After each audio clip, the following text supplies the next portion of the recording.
Hello बच्चों, आइए आज मैं आपको पाठ 4 का चतुर्था पाठा का अभ्यास बताऊंगा। इसका नाम है पितृ सेवा परम ज्ञान। तो इसका पहला प्रश्न है, मदन विनोदा कस्य पुत्र आसीत। मतलब मदन विनोद किसका पुत्र था। तो मदन विनोद हरिदत्त, किसका? हरिदत्त का पुत्र था। हरिदत्त से पुत्र आसीत, हरिदत्त का पुत्र था। दूसरा प्रश्न है, मदन विनोदेन स्वर्ण पंजरा सुका कुत्र स्थापिता। मदन विनोद ने सोने के पिंजड़े में तोते को कहाँ रखा था? शयन मंदिरे, माने शयन कक्ष में, बेडरूम। त्रिविक्रम नामा द्विजा कस्य सखा आसीत। त्रिविक्रम नाम का जो द्विज था वह किसका मित्र था? तो किसका था? हरिदत्त से मित्र, हरिदत्त का मित्र था। और देव शर्मा कुत्र तपः अकरोत्। देव शर्मा ने कहाँ तप किया था? तो देव शर्मा भागीरथ तीरे, कहाँ किया था? भागीरथ नदी के किनारे। देव शर्मो परि केन पुरुषोत्सर्गः कृतः। देव शर्मा के ऊपर किसने मल और मूत्र किया था? मतलब किसने विष्टा कर दिया था? तो वह बलाकयाः, माने बकुला ने। किसने? बकुला ने। यह तो हो गया आपका पहला प्रश्न, जिसके सारे उत्तर आप कॉपी कंप्लीट से सुन के कर सकते हैं। और है जो दूसरा है, अधोलिखित वाक्य, एक वाक्य में उत्तरम लिखना, एक वाक्य में उत्तर लिखना है। मदन विनोदा पितु शिक्षाम केन कारणेन न शृणोति। मदन विनोद अपने पिता की शिक्षा किस कारण से नहीं सुना करता था? तो मदन विनोद अतीव विषयासक्तः कुपुत्रः एतेन कारणेन पितु शिक्षाम न शृणोति। इसलिए अपने पिता की शिक्षा को वह नहीं सुना करता। क्यों? क्योंकि वह बहुत विषयासक्त था। तो यहाँ पर क्या लिखेंगे? मदन विनोदा अतीव विषयासक्तः कुपुत्रः एतेन कारण, माने एक बहुत अति विषयासक्त था, इसलिए यही कारण है कि वह अपने पिता की बात, शिक्षा नहीं सुना करता। मदन विनोदस्य आसक्ति ही केषु आसीत्।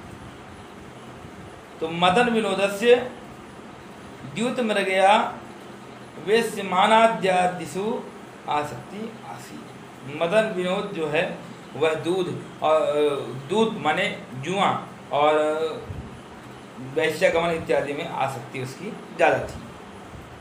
द्विज पत्नी देव शर्मा किम उक्तवती। द्विज पत्नी ने, माने ब्राह्मण की पत्नी ने देव शर्मा से क्या कहा था? तो द्विज देव शर्मा उक्तवती नहम बलाकेव त्वत्कोपस्थानम, माने मैं कोई बकुला नहीं हूं जो आपके कोप से जल करके भस्म हो जाए। देव शर्मा विस्मिता कथम संजाता। देव शर्मा क्यों विस्मित हो गया? तो देव शर्मा प्रच्छन्न पातक ज्ञान विस्मिता संजाता। देव शर्मा जो है वह अपने इस ज्ञान, मतलब उसके ज्ञान को देख करके, कि जब वो तो भाई थी नहीं पास में, लेकिन उसके ज्ञान को देख करके कि ये नहीं थी, उसके बाद भी सब कुछ जानती है, तो ये देख करके वह विस्मित हो गया था। देव शर्मा व्याधम कीदृशम अपश्यत। देव शर्मा जो है व्याध को किस प्रकार देख रहा था? तो देव शर्मा व्याधम रक्तहस्तम समप्रियम प्रतिमम मांस विक्रयम विधानम अपश्यत। माने देव शर्मा जो है व्याध को हाथ से रक्त रंजित हाथ देख रहा था, माने खून से लथपथ, और मांस विक्रय करता हुआ देखा। अब देखिए तीसरा प्रश्न है, अधोलिखित उत्तराणी, प्रश्न नाम उत्तराणी लिखा, माने थोड़ा बड़ा उत्तर है इसका। सुको देव शर्मणः पतनाय किम कारण अवोचयत। सुको देव शर्मणः पतनाय कारणम तस्य पितु दुखेन अवोचत। सुक ने जो है उसको क्या कहा, क्या उपदेश किया? तो सुक ने उसे, देव शर्मा को, अपने पिता के पतन का कारण बताया कि अपने पिता का पतन का कारण कोई और नहीं है बल्कि तुम ही हो। दूसरा बला का कथम भस्मीभूता जाता है। सा तपस्वी क्रोधाकुल नेत्रेण यद ऊर्ध्वं पश्यति तावत् क्रोधा दग्धा बला का भस्मीभूता जाता, माने जैसे ही उसने क्रोध में ऊपर देखा वैसे भस्मीभूत हो गया। और के जना निंद्य माना जीवंती, कौन जो लोग हैं जो निंदा के लिए मतलब निंदा किए जाते हैं, तो ये पूज्यंती न पूज्यंती ये मानन्या न मान्यंती ते जना निंद्यमाना जीवंती, माने जो पूजने के योग्य हैं उसे नहीं पूजते, जो मानने के योग्य हैं उसे नहीं मानते, मान सम्मान नहीं देते, वह लोग निंदा के योग्य होते हैं। ठीक है। व्याधम स्वज्ञान कारणम किम उक्तवान, व्याध ने अपने ज्ञान का कारण क्या बताया।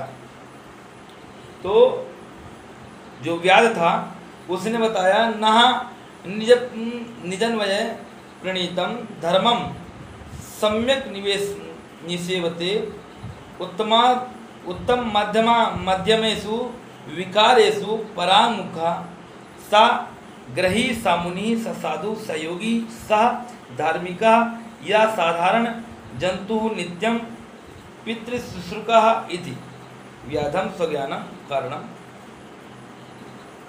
उक्तवान, मतलब जो अपने कुल के द्वारा किए गए कर्तव्यों में ठीक प्रकार से पालन नहीं करता कुल के लिए, और वह उत्तम मध्यम और अधम स्तर से होने पर भी दोष से दूर नहीं हो पाता, माने कुछ न कुछ उसमें बना ही रहता है, उसके दोष कभी उसका पीछा नहीं छोड़ते। ठीक है। अब लास्ट उत्तर है अस्य पाठस्य आशय का, इस पाठ का आशय क्या है। अस्य पाठस्य आशय मम मातृ पितृ सेवा परम ज्ञानम, माने अपने पिता माता की सेवा ही श्रेष्ठ ज्ञान है। और अधोलिखितेषु वाक्येषु पद पूर्तिम कुरुत, और खाली स्थान की पूर्ति करनी है।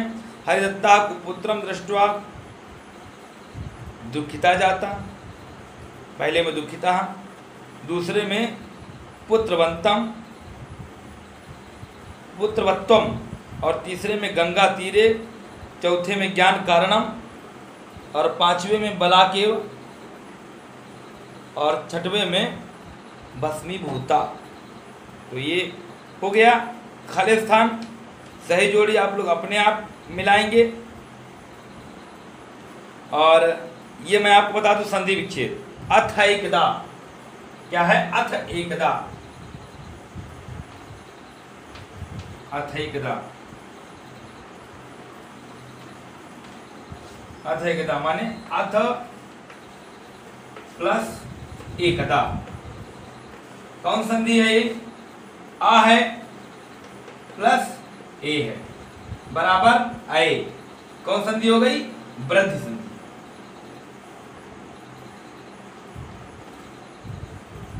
कौन सी संधि, वृद्धि। तो यह हो गई आपकी क्या, वृद्धि संधि। और जो दूसरा है पित्रोस्ते, पित्रो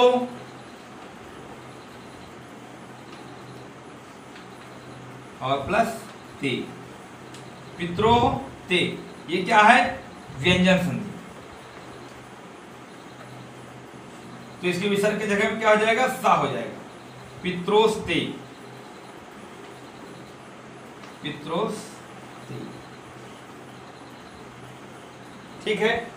क्यों, क्योंकि इसके बाद तो कोई व्यंजन होता है तो इसके स्थान पर क्या हो जाता है, सा हो जाता है विसर्ग के स्थान पर, इसको याद रखना है।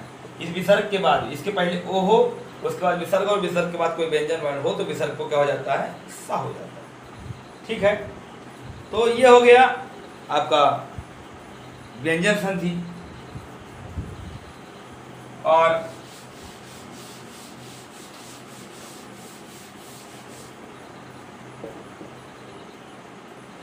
इसी प्रकार तदंगोपरि,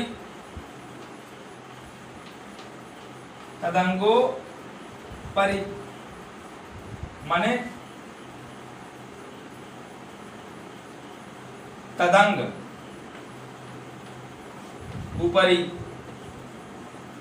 माने गा है, इसके बाद उ, इसमें गा में क्या है आ प्लस उ बराबर ओ, क्या हो गया ओ।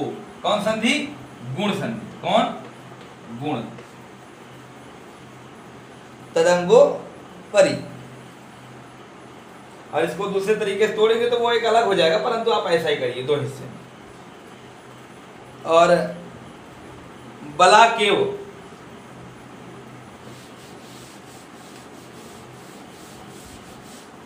बलाकेव है बलाक प्लस इव, बलाक प्लस इव, ई है आ है प्लस ई बराबर ए, मिला दी, क्या बन गया? बला केव। कौन संधि? गुण संधि। गुण संधि। अब इसी प्रकार विषयासक्तः, विषय प्लस आसक्तः, विषय प्लस आसक्तः, ये आ और प्लस ये आ, ये सबसे सरल संधि है। क्या बन गया? विषया सक्तः माने दीर्घ संधि, दीर्घ। ठीक है, ये है आपकी संधियां। अब देखिए समास बता दूं मैं आपको, कौन सा समास है तो उस पर अपन लोग थोड़ा व्याख्यान करेंगे। ये आपको संधि समझना बहुत जरूरी है, मैं आपको बराबर अभ्यास में बताता चला जा रहा हूं। आप नोट्स बनाएंगे और जो भी चीजें हैं व्याकरण में, यह आपको बहुत जरूरी है पढ़ना समझना। तो जो समास का विग्रह करने के लिए कहा है, कुपुत्रः, कुपुत्रः माने कुत्सित पुत्रः, कुत्सितः पुत्रः, कुपुत्रः। स्वग्रहता, स्वस्य माने अपना, स्वस्य ग्रहता, स्वग्रहता। जैसे विग्रह करेंगे, कुत्सित पुत्रः पहला का, कुत्सितः पुत्रः दूसरा का, स्वस्य ग्रहतः, स्वस्य ग्रहता, ये पहला, ये दूसरा, ये तीसरा। तीसरा क्या है? नीतिषु निपुणः, नीतिषु निपुणः। चौथा, ये समास विग्रह है, गंगायाः तीरे,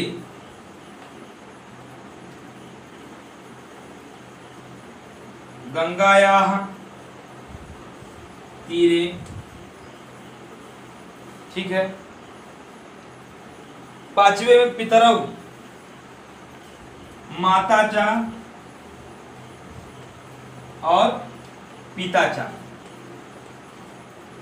द्वंद्व। ठीक है। शयन मंदिरे, शयनाय मंदिरे,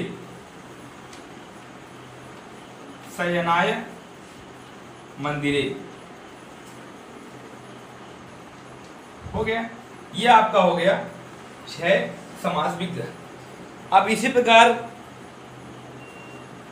ये अव्यय का प्रयोग दिया है ऊपरी, तो ऊपरी आप लोग ये जैसे ऊपरी दिया है तो अब आप किताब से छाट करके लिख सकते हो कि बलाका देवशर्मणा शरीर से ऊपरी पुरुषोत्सर्ग अकरोत्। ये कहानी में है एक लाइन कि बकुले ने देवशर्मा के ऊपर क्या कर दिया था? पुरुषोत्सर्ग माने विष्टा कर दिया था उड़ते हुए बकुला ने। ठीक है ना। तो ऊपरी क्या है? यह अव्यय है। सभी में जो तीनों लिंगों में प्रवेश, जो जिसका प्रवेश हो जाता है उसको हम अव्यय कहते हैं। ठीक है।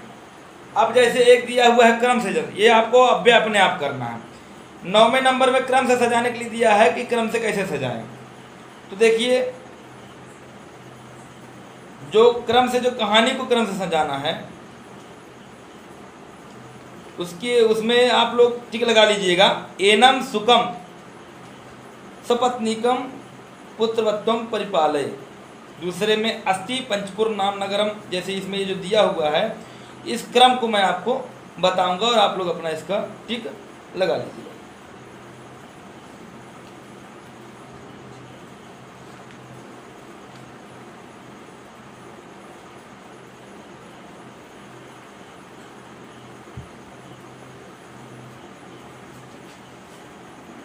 तो अब इसमें यह है कि किसने किससे कहा, किसने किससे कहा।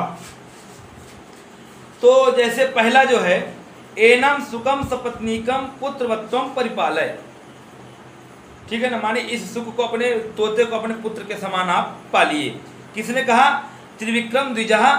किसने कहा? हरिदत्त से कहा। किससे कहा? हरिदत्तम। अब इसी प्रकार एनम अस्ति पंचपुर नाम नगरम, ये किसने कहा? सुकह। किससे कहता है? मदन विनोद से कहता है, कहानी जब बता रहा होता है उस समय पर। तीसरा नारायण द्विजस्य पत्नी ही, जो तीसरा है ये क्या कह रहे हैं?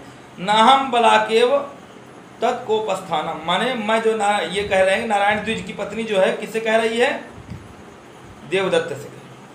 अब इसी प्रकार कथम सती ज्ञानवती कथम च त्वम ज्ञानवान, ये कौन कह रहा है? देवदत्त कह रहा है। किससे? व्याधेन, व्याध से।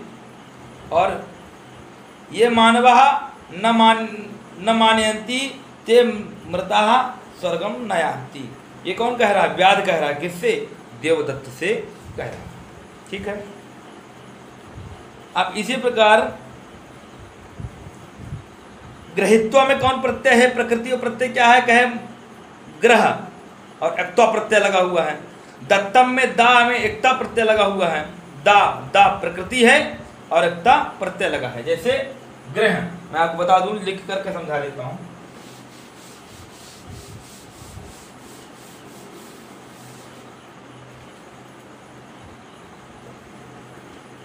गृह एकता प्रत्यय और दा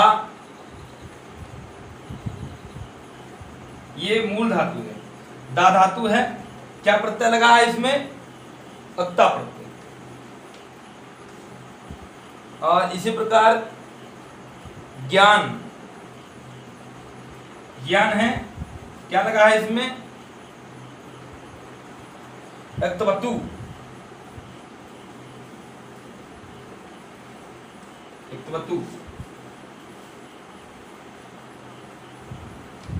वतु प्रत्यय। और दूसरे चौथे में क्या है? परित्यज्य, परित्यज्य ल्यप, क्या है? ल्यप प्रत्यय। ये सब प्रत्ययों के नाम है। और निंद मानाहा माने निंद और सानच, निंद प्लस सानच, ये आपका हो गया प्रत्यय। ठीक है। अब इसी प्रकार शब्द में मूल शब्द क्या है? विभक्ति क्या है? तो रहसी, रहस है, सप्तमी विभक्ति है, एक वचन है। दुखिनः माने दुखिन शब्द है, प्रथमा और द्वितीय दोनों में बनता है दुखिन, बहुवचन में। भुवि, भू धातु भू है और सप्तमी विभक्ति है भुवि, भू शब्द है, सप्तमी विभक्ति, एक वचन। एनम, एतद है, द्वितीय एक वचन। और न्याय दर्शनम, न्याय दर्शन शब्द है और द्वितीय है एक वचन। ये आपका अभ्यास आपका पूरा हुआ। आपको कॉपी कंप्लीट करनी है और बढ़िया से लिखना है। आज के लिए इतना ही बच्चों, अब आगे की अगले वीडियो में